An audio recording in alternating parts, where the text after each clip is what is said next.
Sumainyo ang Panginoon. At sumainin. Ang mabuting balita ng Panginoon ayon kay San Mateo. Papuri sa iyo, Panginoon.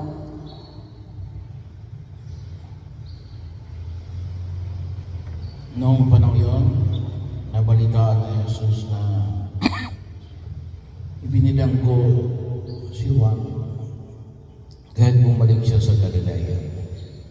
Ngunit hindi na siya sa Nazaret na nirahan, kundi sa Capernaum. Ang bayang ito ay nasa baybayin ng dawa ng Galilea, sa mga hangganan ng Zabulon at Naphtali. Sa gayon natupad ang sinabi ni Propeta Isaias.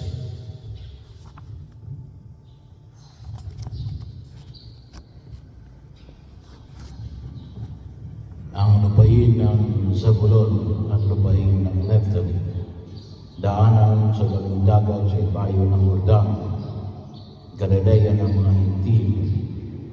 Itong bayang nag-abuhak sa gitna ng kadiliman, sa wakas ay makakita ng maningning niyang ilaw. Liwanag na taglay, nito'y siya ngayon tumataglaw sa lahat ng nalugami sa lilim ng kamatayan. Magmula noon ay nangaral na si Jesus. Ang sabi niya, pagsisihan ninyo taligdan ng inyong mga kasalanan, sabagat malapit na maghari ang Diyos. Nilibot ni Jesus ang buong Galilea, nagturo sa mga sinagoga at ipinangaral ang mabuting balita tungkol sa paghahari ng Diyos. Pinagaling din niya ang mga tao sa kanilang mga sakit at karamdaman. Siya'y nabantog sa buong Syria, kaya dinadala sa kanya ang lahat ng may sakit at mga pinahihirapan ng iba't ibang karamdaman, mga inaalihan ng mga demonyo, mga himatayin, mga paralitiko, silang lahat ay kanyang pinagaling.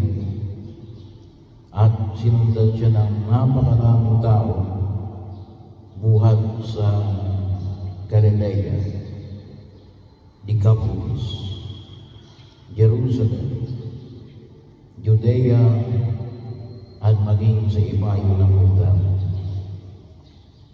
Ang mabuting balita ng Panginoon.